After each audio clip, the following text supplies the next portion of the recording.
నమస్కారం, వార్తలకు స్వాగతం. ముందుగా ముఖ్యాంశాలు. రాజమహేంద్రవరం ప్రజాగళం సభలో పాల్గొన్న ప్రధాని నరేంద్ర మోడీ. ఈ సందర్భంగా ప్రజలను ఉద్దేశించి ప్రసంగం. CM Revanth Reddy road show. BJP BRS పార్టీలపై ఫైర్. రాజమహేంద్రవరం ప్రజాగళం సభకు నరేంద్ర మోడీ హాజరయ్యారు. ఈ సందర్భంగా ఆయన ప్రసంగించారు. सिर्फ करप्शन मैनेज कर सकते हैं, फाइनेंशियल मैनेजमेंट वाईएसआर कांग्रेस के बस की बात नहीं है.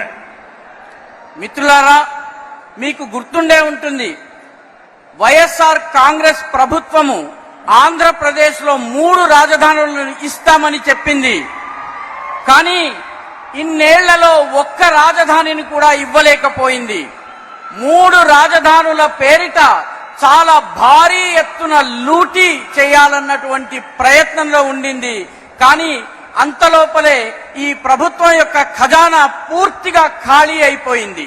వీళ్ళు కేవలము అవినీతిని మాత్రమే మేనేజ్ చేయగలరు, కరప్షన్ ని మాత్రమే మేనేజ్ చేయగలరు. ఫైనాన్షియల్ మేనేజ్మెంట్, ఆర్థిక వ్యవహారాల నిర్వహణ ఈ వైఎస్ఆర్ కాంగ్రెస్ కి అలవాటే లేదు, చేయలేదు. जब जनता की सेवा का इरादा ना हो तो नतीजे भी नहीं मिलते. पोलावरम परियोजना को ठप करके इन्होंने आंध्र प्रदेश की लाइफलाइन पर भी ब्रेक लगा दिया. केंद्र सरकार इस प्रोजेक्ट के लिए 15,000 करोड़ रुपए दे चुकी है, लेकिन वाईएसआर कांग्रेस सरकार से इसे आगे नहीं बढ़ने देना चाहती. आज आंध्र प्रदेश का किसान सिंचाई के लिए परेशान है. किसानों को पैडी का सही रेट भी नहीं मिल रहा है. मैं आपको विश्वास दिलाता हूं, 4 जून के बाद आंध्र प्रदेश में एनडीए सरकार ऐसी सभी समस्याओं को दूर करेगी. మిత్రులారా, ప్రజలకు సేవ చేయాలన్నటువంటి కోరిక లేనటువంటి ప్రభుత్వం ఉంటే ఇలాంటి దుష్ఫలితాలే వస్తాయి. పోలవరం ప్రాజెక్టుని పూర్తిగా నిలిపివేసి ఆంధ్రప్రదేశ్ యొక్క జీవనాడిని బ్రేక్ వేసి ఆపివేయడం జరిగింది. కేంద్ర ప్రభుత్వం ఈ ప్రాజెక్టు కోసము 15,000 కోట్ల రూపాయలు ఇచ్చింది. కానీ వైఎస్ఆర్ ప్రభుత్వము దీనిని ముందుకు తీసుకువెళ్లదలుచుకోలేదు. నేడు ఆంధ్రప్రదేశ్లోని రైతులు నీటిపారుదల కోసం, సాగునీరు కోసం ఇబ్బందుల పాలవుతున్నారు. రైతులకు వరి ధాన్యం యొక్క సరైనటువంటి ధర కూడా లభించటం లేదు. నేను మీకు నమ్మకం ఇస్తున్నాను, భరోసా ఇస్తున్నాను, విశ్వాసాన్ని ఇస్తున్నాను. 4 జూన్ 4 తరువాత ఆంధ్రప్రదేశ్లో ఎన్డీఏ ప్రభుత్వము ఇటువంటి సమస్యలన్నిటినీ దూరం చేస్తుంది. साथियों, एनडीए के लिए विकसित आंध्र प्रदेश विकसित भारत के विजन का हिस्सा है. इसलिए पिछले 10 वर्षों में हमने आंध्र प्रदेश में तेजी से विकास किया है. आज अमरावती विजयवाड़ा सड़क परियोजना पर तेजी से काम जारी है. आंध्र प्रदेश को हैदराबाद से जोड़ने वाली सड़क बनाई जा रही है. दिल्ली मुंबई इंडस्ट्रियल कॉरिडोर की तरह यहां भी विशाखापट्टनम चेन्नई इंडस्ट्रियल कॉरिडोर में कई प्रोजेक्ट पर काम चल रहा है. మిత్రులారా, ఎన్డీఏ ప్రభుత్వము, ఎన్డీఏ దృష్టిలో వికసిత ఆంధ్రప్రదేశ్, వికసిత భారత్ అనేటటువంటి స్వప్నంలో అంతర్భాగము. అందుకే గత 10 సంవత్సరాల్లో ఆంధ్రప్రదేశ్ లో చాలా వేగవంతంగా అభివృద్ధిని తీసుకొచ్చే పనిని చేశాము. నేడు అమరావతి విజయవాడ రోడ్డు ప్రాజెక్టును చాలా వేగంగా పనిచేస్తూ ముందుకు తీసుకెళ్తున్నాము. ఆంధ్రప్రదేశ్ నుంచి హైదరాబాద్ ని కనెక్ట్ చేసేటటువంటి, జోడించేటటువంటి దారులను నిర్మాణం చేస్తున్నాము. ఢిల్లీ ముంబై ఇండస్ట్రియల్ కారిడార్ లాగానే విశాఖపట్నం చెన్నై ఇండస్ట్రియల్ కారిడార్ అనేటటువంటి దానికి ఎన్నికల సందర్భంగా CM Jaganmohan Reddy road show నిర్వహించారు.